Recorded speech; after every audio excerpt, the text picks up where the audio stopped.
한 목소리로 봉독하도록 하겠습니다. 내가 너희에게 말한다. 구하여라. 그리하면 너희에게 주실 것이다. 찾아라. 그리하면 찾을 것이다. 문을 두드려라. 그리하면 너희에게 열어주실 것이다. 구하는 사람마다 받을 것이요 찾는 사람마다 찾을 것이요 문을 두드리는 사람에게 열어주실 것이다. 너희 가운데 아버지가 된 사람으로서 아들이 생선을 달라고 하는데 생선 대신에 뱀을 줄 사람이 어디 있으며 달걀을 달라고 하는데 전갈을 줄 사람이 어디에 있겠느냐. 너희가 악할지라도 너희 자녀에게 좋은 것들을 줄 알거든 하물며 하늘에 계신 아버지께서야 구하는 사람에게 성령을 주시지 않겠느냐.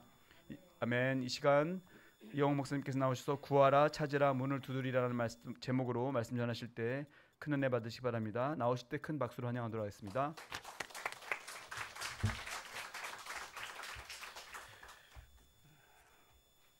오늘은 예수님의 기도에 대한 가르침을 같이 좀 묵상하는 시간이 되었으면 좋겠습니다. 기도에 관한 주제를 오랜만에 같이 나누는 것 같고요. 말씀을 준비하면서 기도와 관련된 몇 가지 명언들을 찾아보았습니다. 같이 한번 몇 가지 보면요. 첫째, 키에르케고르라는 화란의 철학자 한 말입니다. 기도는 하나님을 변화시키는 것이 아니라 기도하는 사람을 변화시킨다. 코리 텐붐, 기도가 당신의 핸들인가요? 아니면 스페어 타이어인가요? 그 다음에 우리의 기도는 만기일이 없습니다. 하나님이 언제 어디서 어떻게 응답할지 모릅니다. 무명이라는 사람이 많은 사람이 하나님을 마치 큰 아스피린처럼 생각하고 기도합니다. 아플 때만 하나님께 옵니다. 편안한 삶을 위해 기도하지 말고 보다 강한 사람이 되도록 기도하세요. 기도하는 데 사용한 시간은 절대 낭비한 것이 아닙니다. 그 외에도 좋은 명언들이 참 많은데요. 오늘은 예수님께서 가르치신 기도에 대한 교훈 가운데 우리가 좀 생각해야 될 몇 가지 사실들을 같이 나누기를 원합니다. 이 본문이 속해 있는 누가복음 11장 1절부터 보면 예수님께서 기도에 대해서 계속 가르치고 있었습니다. 11장 1절부터 4절에 제자들이 우리에게 기도를 좀 가르쳐 주십시오. 어떻게 기도해야 합니까? 라고 했더니 1절부터 4절에 예수님께서 주기도문을 가르쳐 주셨습니다. 기도할 때 적어도 이러한 내용들이 포함되어야 한다. 그 다음에 5절부터 8절에 보면 하나의 비유를 통해서 기도할 때 좀 끈질기게 계속 간청하는 그러한 것들도 필요하다 라고 말씀하시고 이어서 9절부터 13절에 오늘 본문의 교훈을 주셨습니다. 내가 너에게 말한다. 구하여라. 그리하면 너에게 주실 것이다. 찾아라. 그리하면 찾을 것이다. 문을 두드려라. 그리하면 너에게 열어주실 것이다. 구하는 사람마다 받을 것이고 찾는 사람마다 찾을 것이요 문을 두드리는 사람에게 열어주실 것이다. 너희 가운데 아버지가 된 사람으로서 아들이 생선을 달라고 하는데 생선 대신에 뱀을 줄 사람이 어디 있으며 달걀을 달라고 하는데 전갈을 줄 사람이 어디에 있겠느냐. 너희가 악할지라도 너희 자녀에게 좋은 것들을 줄 알거든 하물며 하늘에 계신 아버지께서야 구하는 사람에게 성령을 주시지 않겠느냐. 이 말씀을 통해서 몇 가지 기도와 관련된 사실들을 한번 생각해 보았습니다. 첫째, 우리 주님은 우리의 기도를 반드시 응답하신다 하는 사실입니다. 당연한 말을 지금 소개했는데 가장 기본적이고도 당연한 진리, 우리가 이것을 다시 한번 기억할 필요가 있습니다. 구하면 주시고 찾으면 찾게 하시고 문을 두드리면 열리게 하신다. 여기서 좀 생각할 수 있는 또 다른 진리가 있다면, 구하지 않기 때문에 못 받는 경우가 많이 있다. 하나님께서 우리가 구하고 찾고 문을 두드리면 다 응답하시겠다고 하는데, 이 엄연한 기본 진리를 알면서도 우리가 바쁘다는 핑계로, 아니면 우리 힘으로 할 수 있다는 핑계로 하나님 앞에 구하지 않으면 하나님께서 주지 않을 수가 있다는 거예요. 받을 수가 없다는 것입니다. 야고보서 4장 2절 3절에서 비슷한 진리를 야고보가 가르치죠. 여러분은 욕심을 부려도 얻지 못하면 살인을 하고, 탐내어도 가지지 못하면 다투고 싸웁니다. 그런데 여러분이 얻지 못하는 것은 구하지 않기 때문입니다. 구했는데도 얻지 못하는 것은 쾌락을 누리는 데 쓰려고 잘못 구하기 때문에 하나님께서 안 주는 게 낫다고 생각한 응답을 주신 것입니다. 시카고 지역의 큰 백화점 상속녀가 시카고 대학에 굉장히 그 유명한 두 대학이 있죠. 시카고 대학하고 노스웨스턴 대학하고. 근데 이 큰 백화점 상속녀가 노스웨스턴 대학 졸업자예요. 근데 이 사람이 시카고 대학에 기부금을 굉장히 많이 냈다고 합니다. 그러니까 노스웨스턴 대학에 행정하는 분이 갑자기 굉장히 좀 속상해하면서 직접 이분을 찾아갔습니다.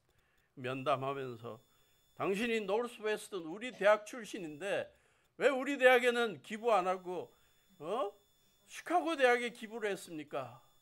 그랬더니 그분이 아주 간단하게, 달라고 한 적이 없지 않아요? 그게 하나의 답입니다.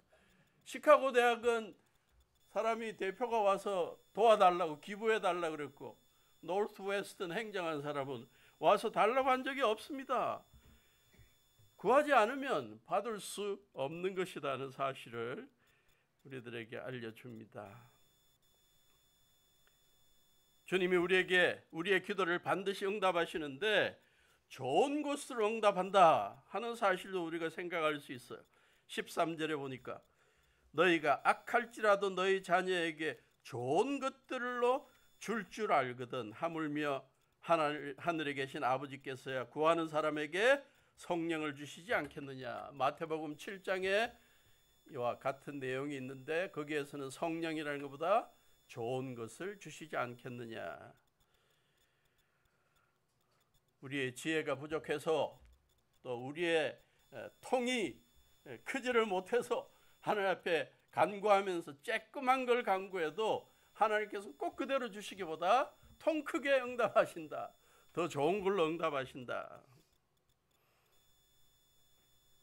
빵과 생선, 달걀, 우리의 일용할 양식을 비롯해서 필수적인 것뿐만 아니라 우리의 삶에 가치 있는 것들을 우리가 구하면 주님께서 우리에게 더 좋은 것들로 응답하신다. 좋은 것으로 답하는 하나님, 주님을 생각하며 우리가 크게 구하자. 제가 신학교에서 공부할 때, 설교학 공부할 때 설교학 교재로 번역되어서 교재로 쓴 책의 저자가 헤던 라빈슨이라는 설교학자입니다. 아주 훌륭한 설교학자인데요. 나중에는 자기가 가르치던 그 신학교에서 총장도 지냈습니다. 총장하다 보니 뭐 학교에 여러 가지 행정적으로도 많이 바꾸고 또 여러 가지 뭐 기계들, 뭐 기구들도 많이 필요하고 그랬는데 전화 시스템이 좀 너무 오래됐다. 그래서 이 전체적으로 신학교의 전화 시스템을 다 바꿔야 되겠다. 근데 얼마가 드냐 봤더니 한 2천만 불이 2만 불 정도가 든다. 그래서 지인들 찾아가서, 사업하고 그런 지인들을 찾아가서 기부를 요청했습니다. 자기가 알고 있는 친구에게, 사업 잘하는 친구에게 가서 신학교 사정을 이야기하면서 이번에 전화 시스템을 바꾸는데 좀 도와달라 그랬더니 얼마가 드냐 그러더래요. 그래서 한 2만 불 정도 든다. 그래서 그러면 내가 얼마를 주면 좋겠냐? 그랬더니 1,000불만 주면 된다 그랬대요. 딴 분들 다 이렇게 생각해서 이분한테 얼마 다 지금 기부를 요청하려고 하면서 이분한테는 1,000불 이제 생각하고 가서 1,000불만 주시면 감사하겠습니다. 그랬더니 그 자리에서 체크를 1,000불을 쓰면서 한 말이, 내가 지금 사업하고 있는 이 상황과 나의 재력을 너가 감안한다면 너가 지금 날 모독한 거다. 모욕한 거다 그러더래. 또 하나, 나의 신분이나 재정적인 능력을 무시해서 나를 모독한 게 아니면 내가 많이 베풀지 않을 거라고 나를 짠 사람으로 생각해서 나를 모독했다. 어쨌든 너는 나를 모독했다. 그리고는 1,000불을 그냥 줘버렸다. 그래서 그가 깨달은 것, 야, 내가 오늘 한 2천만 원짜리 2만 불짜리 교훈을 톡톡히 얻고 왔다. 사업자라는 친구에게서 짜게 구했다가 혼나고 한 것처럼 많은 그리스도인들이 주님 앞에 갈 때 온 세상의 창조주요 모든 것을 주관하시고 계신 하나님 앞에 나아가면서 우리가 너무 짜게 구하는 경우들이 있고 하나님의 능력을 무시하는 경우들이 많지 않느냐.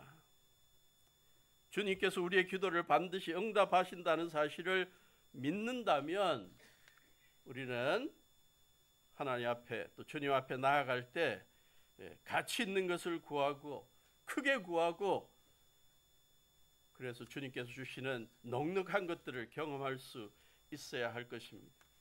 두 번째, 오늘 본문에 보니까 구하면 주신다, 응답하신다는 엄연한 사실과 아울러 우리의 기도에는 가끔 간절함과 끈기가 요구된다는 사실을 가르쳐 줍니다. 9절, 내가 너에게 말한다. 구하여라. 그리하면 너에게 주실 것이다.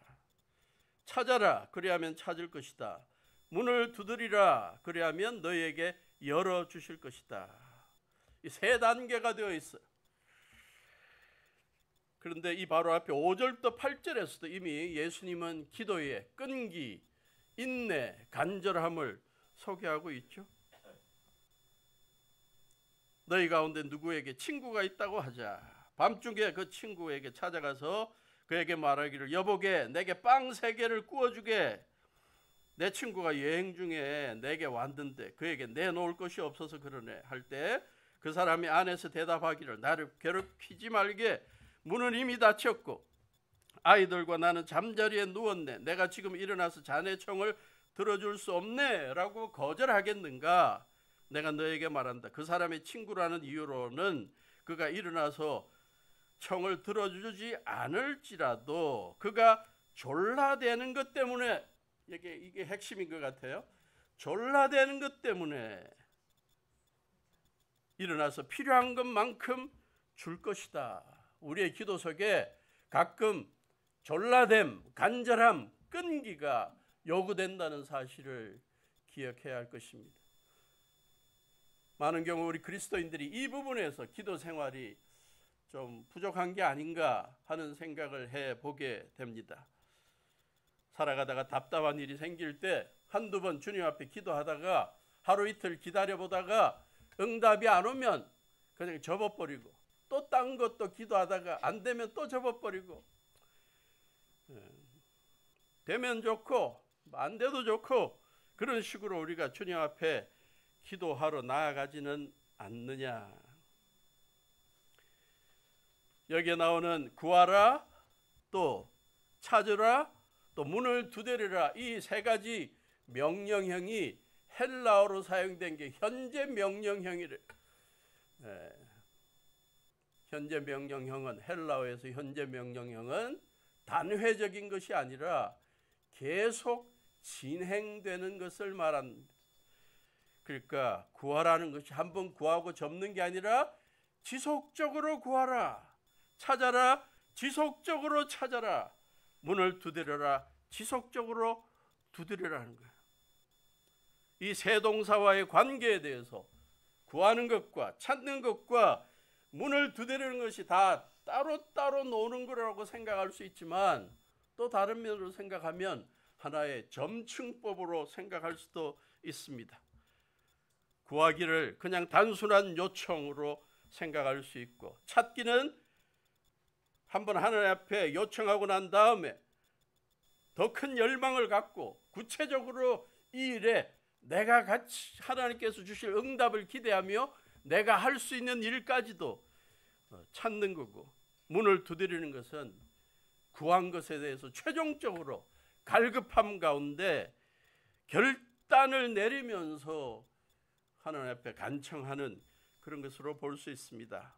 어떤 한 목사님의 비유가 굉장히 적절하다고 생각했는데요, 이러한 내용입니다. 오래된, 그러나 지금은 관계가 끊긴 옛날 학창 시절의 친구를 보고 싶은 간절한 열망이 생긴 사람이 첫째로 다른 친구들에게 이 친구가 어디에 있는지를 알 수 있는 다른 친구에게 전화를 하고 소식을 전했다.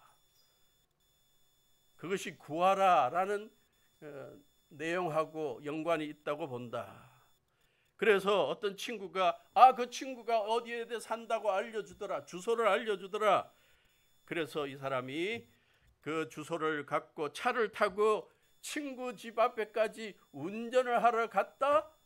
그게 어떤 면으로 찾는 것과 연관될 수 있을 것이다. 드디어 친구 집 앞에서 문을 두드리고 친구가 나올 때까지 계속 문을 두드리는 행동, 한 번이 아니라 나올 때까지 계속 두드리는 이것이 사실 실제적으로 문을 두드리는 거다. 적어도 친구를 만나기 위해 이러한 몇 가지 단계가 거쳐지는 것처럼 주님 앞에 기도해서 응답받을 때도 기본적인 구하는 단계, 뭔가 우리의 행동과 더 적극적인 노력이 필요한 그러한 찾는 단계, 드디어 결정적으로 주님 앞에 간절함을 보이는 문을 두드리는 단계도 필요한 것이다. 찾는다는 동사가 말로 구하는 것보다 한 단계 더 적극적으로 행동하는 모습을 보여주는데, 기도한 사람 가운데 이러한 모습을 보인 좀 엉뚱한 행동을 했던 사람이 있습니다. 전라남도 해남이라는 굉장히 외딴 곳에서, 가난한 시골에서 자란 아이가 초등학교를 졸업하고 중학교를 가고 싶은데 친구들은 다 넉넉해서 중학교를 가는데 자기는 너무너무 가난한 집안이라서 중학교를 못 가게 생겼어. 그래서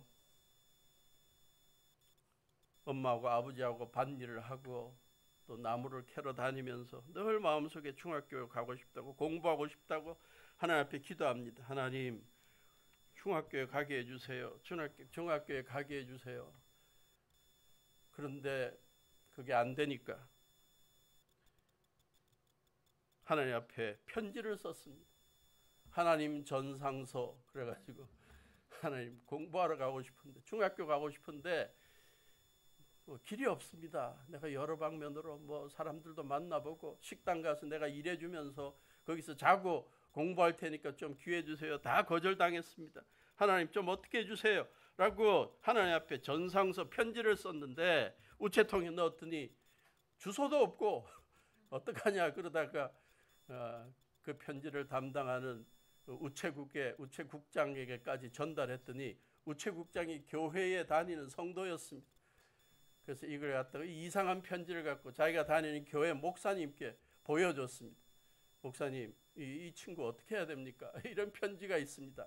그랬더니 이 목사님이 너무 감동해갖고 그 애를 불러갖고 자기가 운영하는 고아원에서 자기 하면서 중학교, 고등학교 공부를 시켰습니다. 의대를 가려고 작정하고 그러다가 먼저 슈바이츠 이야기를 듣고 신학부터 해야 되겠다. 그래서 신학교에서 공부하기 시작하고 유학을 갔다 와서 한신대학 교수가 되고 나중에는 총장이 되었습니다. 그냥 기도하고 끝나는 것이 아니라 한 단계 더 나아가 하나님 앞에 편지를 쓸 정도로 적극적인 행동이 있는 것이 바로 찾는 것이다. 구약 성경에서 특히 시편에서 가장 많이 나오는 동사 가운데 하나가 찾다는 겁니다. 하나님의 얼굴을 찾는다. 하나님의 얼굴을 구한다. 시편 27편 8절. 주님께서 나더러 내게 와서 예배하여라 하셨을 때 주님 내가 가서 예배하겠습니다 하고 대답하였다. 주님의 얼굴을 찾는 게 예배하는 겁니다. 34편 10절. 젊은 사자들이는 먹이를 잃고 굶주릴 수 있으나 주님을 찾는 사람은 복이 있어 아무런 부족함이 없을 것이다. 같이 한번 읽어봅시다. 시작. 젊은 사자들은 먹이를 잃고 굶주릴 수 있으나 주님을 찾는 사람은 복이 있어 아무런 부족함이 없을 것이다. 삶의 순간순간마다 어려움이 닥칠 때마다 주님의 도움을 구하고 주님의 뜻을 찾고 주님의 영광을 돌리기 위해 몸부림칠 때 분명히 하나님께서 그걸 보시고 응답해 주신다는 겁니다. 예수님의 가르침 마태복음 6장 33절.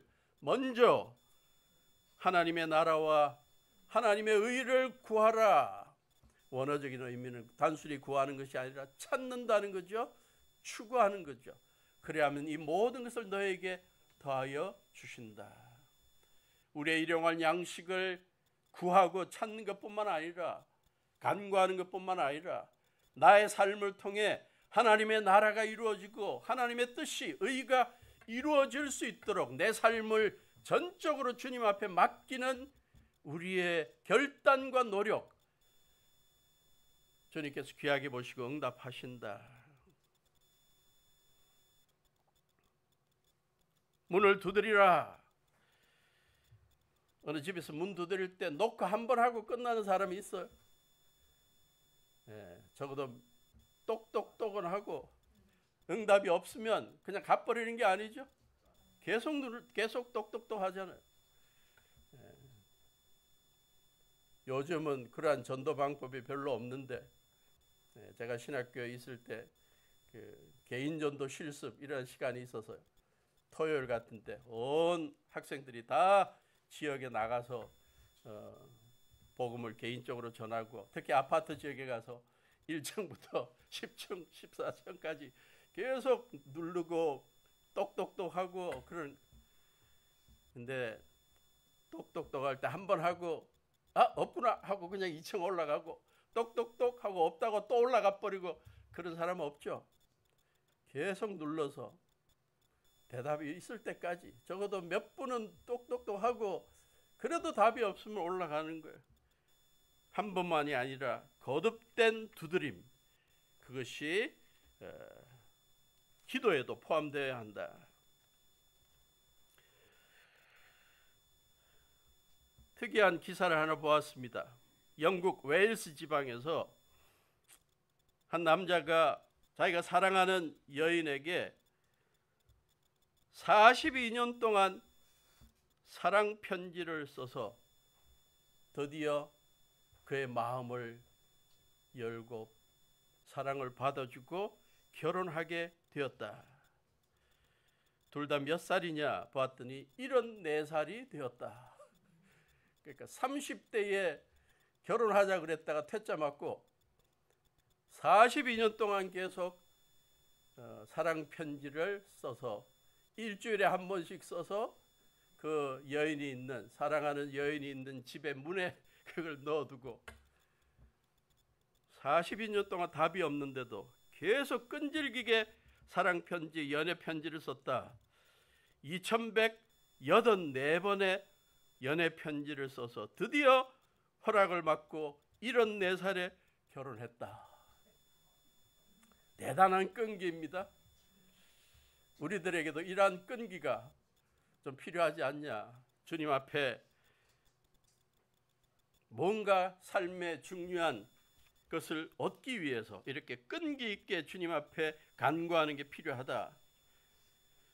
근데 이 기사를 읽으면서 좀 궁금했던 것은, 만약 그가 그냥 편지로 이렇게 밑에 넣어놓고 기다린 게 아니라 좀 더 적극적으로 그냥 문을 막 두드리고 계속 그런 시도, 더 적극적인 시도를 했으면 훨씬 빨리 마음을 열지 않았을까, 문 두드림에 좀 약한 건 아니었을까 하는 생각을 해보게 되었습니다.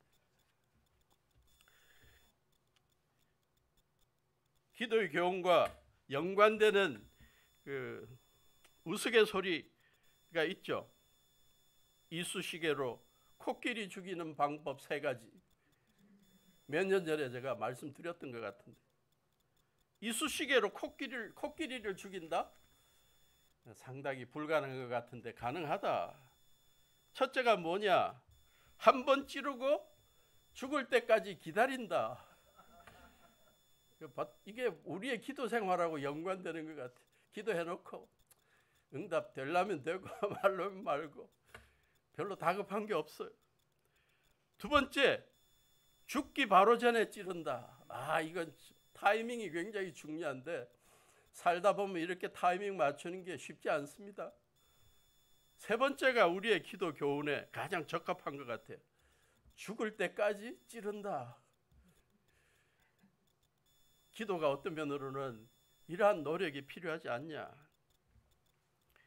혹시 여러분 지금 삶에 심각한 뭔가를 놓고 간절함으로 끈기로 주님 앞에 기도하고 있는지 궁금합니다. 우리의 이러한 끈기와 또 인내가 우리의 기도 생활에 좀 더 포함될 때 우리의 기도 응답이 더욱더 확실하다라고 생각합니다. 세 번째, 우리가 기도와 관련해서 이 본문에서 소개하는 사실 생각해 봅니다. 우리의 기도를 들으시는 하나님은 선하시고 사랑이 풍성하시고 베푸는데 관대하신 분이다. 기도 응답하시면서 하나님이 그냥 손이 발발 떨면서 이걸 줘야 하냐 말아야 하냐 아까워서 조바심하는 분이 아니시다. 우리를 사랑하셔서 많이 베풀기를 원하시는 하나님이시다. 그러니 하나님에 대해서 올바로 알고 기도하자는 것입니다. 오늘 본문에 보니까 하나님의 성품과 정반대되는 사람, 아버지를 소개하죠. 11절, 너희 가운데 아버지가 된 사람으로서 아들이 생선을 달라고 하는데 생선 대신에 뱀을 줄 사람이 어디 있으며, 달걀을 달라고 하는데 전갈을 줄 사람이 어디에 있겠느냐. 너희가 악할지라도, 악한 아버지라도 자녀에게만큼은 좋은 것들을 줄 줄 알거든. 하물며 선하신 하늘에 계신 아버지께서 구하는 사람에게, 마태복음의 9절, 좋은 것으로 여기에서는 성령을 주시지 않겠느냐. 기도할 때마다 우리가 하나님에 대한 바른 이해를 가지고 기도해야 합니다. 인색한 아버지가 아니라, 악한 분이 아니라 우리에게 가장 선을 베풀기를 원하고 우리를 사랑하셔서 외아들 예수님을 십자가에 달려 죽기까지 하시면서 우리를 구원하시고 우리의 생명을 지켜주시고 성령님을 통해 우리를 가장 선한 길로 인도하시는 사랑의 하나님, 우리에게 더 좋은 것을 주시기를 원하시는 분이 우리의 하나님이시다. 그 믿음을 갖고 당당하게 간구해야 할 것입니다. 우리들 가운데 질문이 있을 것입니다. 왜 예수님께서 이렇게 비유를 하실 때 생선 대신에 뱀 줄 사람 이야기를 했을까? 생선과 뱀의 관계가 뭘까? 저도 굉장히 궁금했습니다. 대부분의 주석이 생선하고 갈릴리 바다나 이런 데서 잡힌 그 고기하고 뱀하고 비슷하게 생겼다. 그 다음에 보통 생선하고 달리 장어 같은 것은 진짜로 비슷하다, 뭐 이런 해석까지도 있더군요.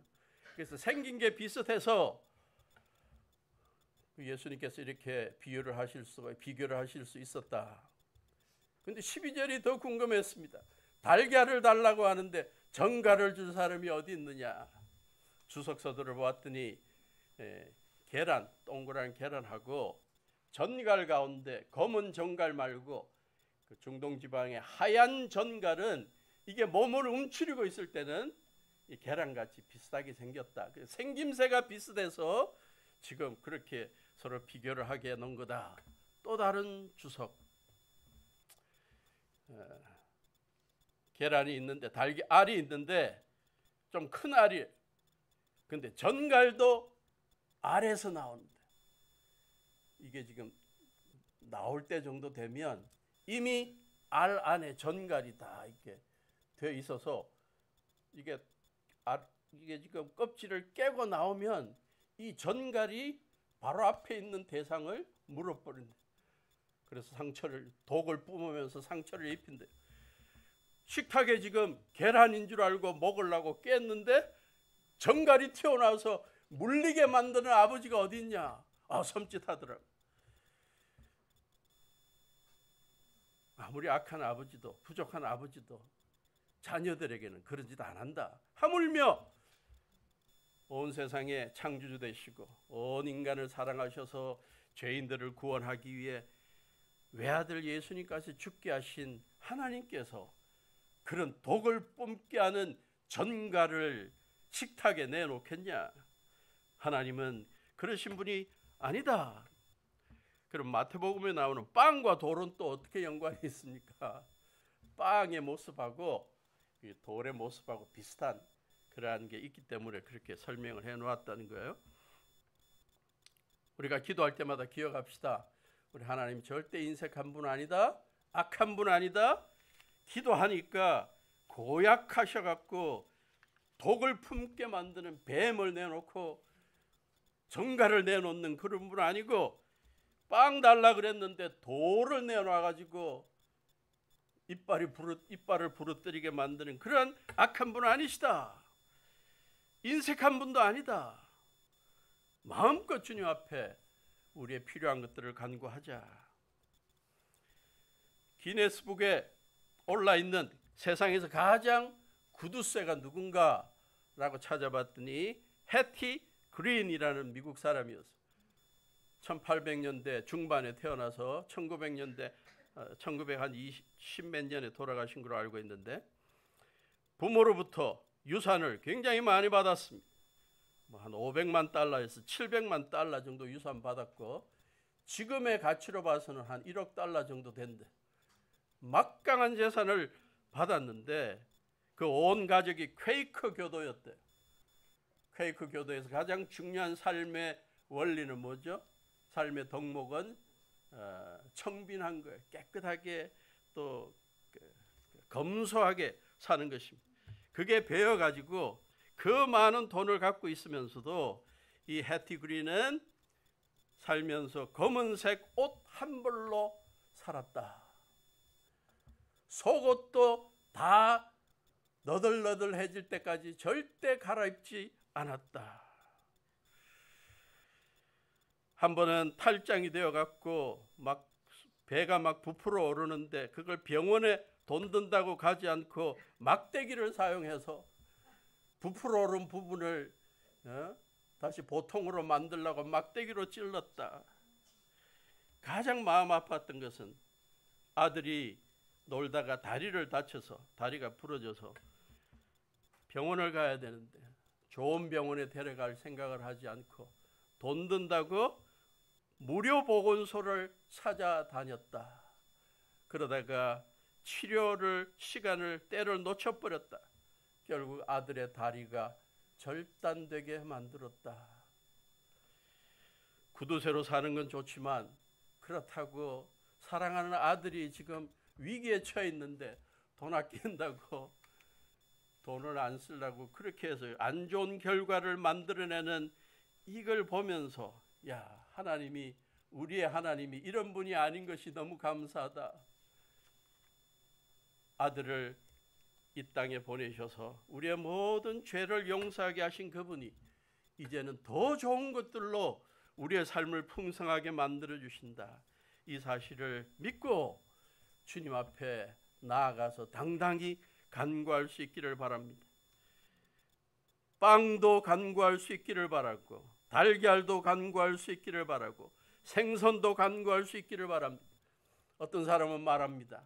너무 일용할 양식, 너무 우리의 육체를 채우는 것에만 간구하는 거 아니냐. 근데 저는 생각이 좀 다릅니다. 주의 사람들이 정말 주님 안에서 바르게 살고 있다면 우리의 일용할 양식의 간구도 다 영적인 것과 연관된다고 믿고, 이러한 것들을 통해서 우리가 더욱더 주님 앞에 바른 가치관을 갖고 살 수 있기 때문에 간구할 수 있습니다. 일용할 양식의 간구와 아울러 우리의 삶의 목적과 삶의 방향과 삶의 의미에 대해서도, 사명에 대해서도 간구해서 주님께서 주시는 최고의 풍성한 삶을 경험하는 우리가 되어야 할 것입니다. 마지막으로 우리 본문에서 생각할 수 있는 또 하나 사실, 우리의 기도에 대한 하나님의 궁극적인 응답은 성령을 주시는 것이다. 13절에서 소개됐죠? 너희가 악할지라도 너희 자녀에게 좋은 것들을 줄 알거든 하물며 하늘에 계신 아버지께서야 구하는 사람에게 성령을 주시지 않겠느냐. 이것은 마태복음 7장에 나오는 내용하고 조금 차이가 있죠. 마태복음 7장 11절 너희가 악해도 너희 자녀에게 좋은 것을 줄 알거든 하물며 하늘 계신 너희 아버지께서 구하는 사람에게 좋은 것을 주지 아니하시겠느냐. 주님께서 생각하시는 좋은 것 가운데 가장 궁극적으로 좋은 것은 성령님이 함께 하시는 것이고, 성령님이 함께 동행하는 것으로 응답하시는 것이고, 성령의 열매를 경험하게 하는 것이고, 성령의 은사를 경험하는 것이다. 발견하는 것이다. 우리가 주님 앞에 열심히 기도 생활하고 끈질긴 기도 생활을 하고 주님 앞에 간절함을 계속 유지하고 주님의 뜻을 이루기 위해 노력하다 보면 궁극적으로 주님께서 우리의 마음을 아시고 성령님을 통해서 우리의 삶이 거룩하게 만드시고 기도의 응답의 최고인 성령의 열매, 성령의 은사를 주셔서 우리가 주님 앞에 참 귀하게 쓰임받고 행복한 삶을 살게 만드시는 것입니다. 오늘 이 말씀을 우리가 생각하면서 이전보다 우리가 좀 더 하나님 앞에 기도하는 일에 우선순위를 두면 좋겠습니다. 오늘 이 말씀을 상고함을 통해 우리가 이전보다 더욱더 끈질기게 기도하고 아직도 응답 안 됐던 것에 대해 다시 한번 주님 앞에 무릎 꿇을 수 있기를 바라고, 기도할 때마다 하나님께서 우리에게 가장 좋은 것들로 베풀어 주시며 궁극적으로 성령님을 통해 우리의 삶을 주관해 주시고 우리의 삶을 풍성하게 이끌어 주실 것을 믿고 더욱더 기도에 전념하는 우리가 될 수 있기를 주님의 이름으로 축원합니다. 기도하시겠습니다. 하나님,